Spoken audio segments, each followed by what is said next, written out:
Hey guys, it's Kelsey here, and if you don't already know me, I have been passionate about health and fitness since I was about 13 years old. And I'm purposely wearing this shirt today, Too Fit to Quit, which is a Nike shirt, and I happen to love Nike because they're very inspiring.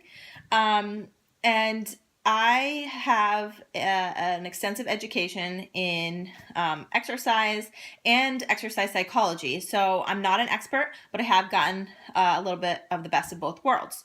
So today I really want to take the time to go over what a binge looks like because I know a lot of people out there are struggling with binging and their emotions as well, and how they're going about dealing with those binging behaviors. So I'm also going to be going over positive and negative coping mechanisms so that you can sort of categorize yourself and take sort of an inventory of the habits that you're doing now and give you some advice as far as habits that you can implement to change your thinking patterns and help you to overcome binge eating. I was a binge eater for anywhere from 10 to 12 years. I sort of lose track, but I started when I was 13 and I no longer binge. Even though it is a classified eating disorder in the DSM-5, I believe that it's a product of disordered thinking and it's something that you can overcome, and I'm proof of that. So in the next hour, I would eat probably all these cookies. I would probably also eat milk chocolate covered potato chips. I would eat almond toffee bites, probably pretty close to the whole bag. I would make myself some nachos, and I would cover it with sour cream and melt some delicious cheese over them. And I don't have salsa, unfortunately, so I would be pretty bummed if I was going for a binge today and I didn't have the salsa, but I would still eat them anyway. I would make myself a tuna melt with some yummy mayonnaise and lots of cheddar cheese. And I don't have the bread with me, but definitely on bread. I probably would eat the rest of these Cheetos, healthy organic version. Well, not really healthy because there's not much of a nutritional value to them, but I would eat them anyway because they taste really good.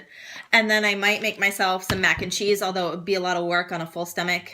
If I was desperate enough, I might make this too. And then last, I probably would, if I was really desperate, and we didn't have all that other junk in the house, I would go for me and my husband's piece of wedding cake, which is supposed to be saved for our 1-year anniversary.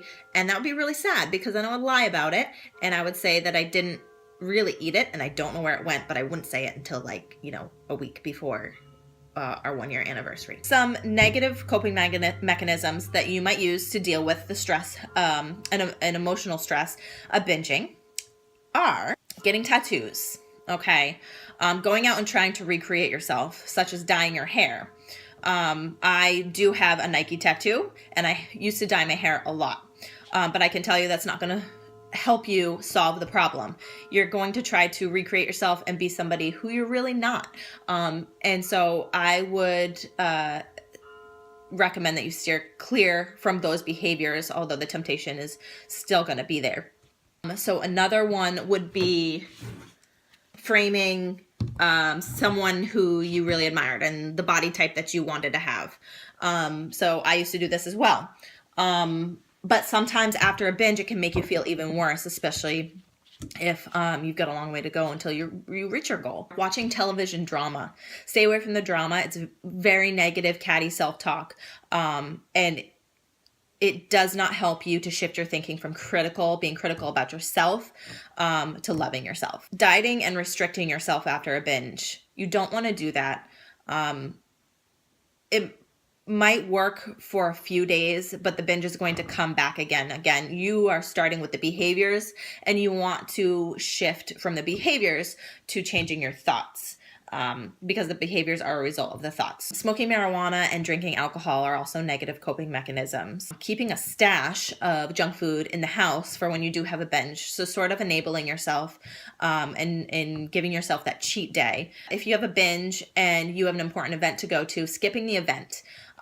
It's really important to get yourself out of your comfort zone, even when you're feeling really yucky after a binge, and just go to it. Just put on, your loosest pair of pants and do some deep breathing before you go and get out there and do it, because you're going to be holding yourself back and you're going to regret missing out on socializing and forming important connections with other people.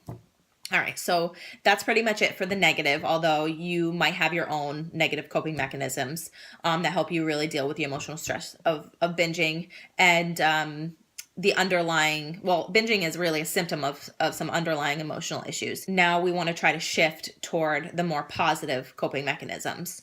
So instead of putting photos of half-naked women who are super fit, maybe they're models, maybe they're really skinny and that's what you want to look like, instead of doing that around your house, I would recommend keeping books in your house that are going to be information loaded for you. So superfood books, books on nutrition that you can learn about what foods really do for you and why you should be eating those foods. Because sometimes we don't want to eat fruits and vegetables, but when you know why you should be eating them, it becomes a big motivator.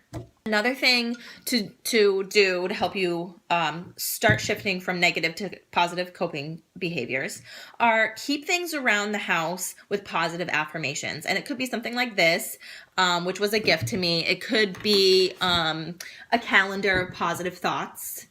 It could be that you are going to the gym and you really are lacking the energy. So you put on a shirt that inspires you. For example, this one reminds me of my brother who passed away in 2015. So when I'm really not feeling like going, I put this on and I do it for somebody else. Another one would be to keep a book of affirmations, or like I do, I keep a Bible next to my bed so that when I'm feeling really down, it's just a reminder. I could pick it up and read it, but if I'm really depressed, I might not.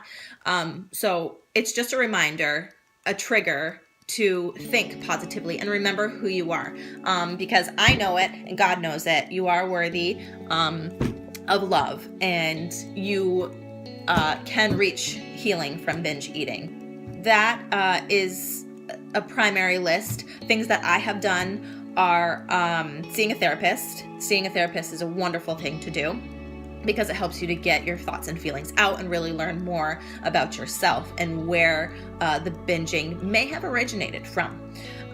So telling others that you're binging and you have an issue and you really want to try to overcome it, and really helping others to be more aware of it. This video is a lot longer than 4 to 5 minutes, so I'm sorry about that. Prayer. Never underestimate the power of prayer, because when you're praying, you are restructuring your brain to think about the things that you want, the more, the changes that you see happening in your life. Another one would be keeping a journal. You don't have to do it every week. You don't have to do it every day, but have a journal next to your bed or in your drawer that every now and then you can just scribble and scream and do whatever you want as a form of emotional release. Another great thing is creating a decisional balance. Sorry, I have a really big list in front of me. So what are the pros of binging? What are the cons of binging? What are the pros of going on a walk instead? What are the cons of going on a walk instead? And doing that for all different types of positive behaviors, and making a pros and cons list for the negative behaviors as well. So that is pretty much it for today. I don't want to keep you guys too long. I've already kept you for 10 minutes. So just know that there is hope for overcoming binge eating. As severe as it is, it could be 2 times a month. It could be 5 days a week. And just because you aren't overweight doesn't mean you don't binge. And just because you're obese does not mean that you are a binge eater. So that's it for today, guys. Thank you for listening, and I hope this was helpful.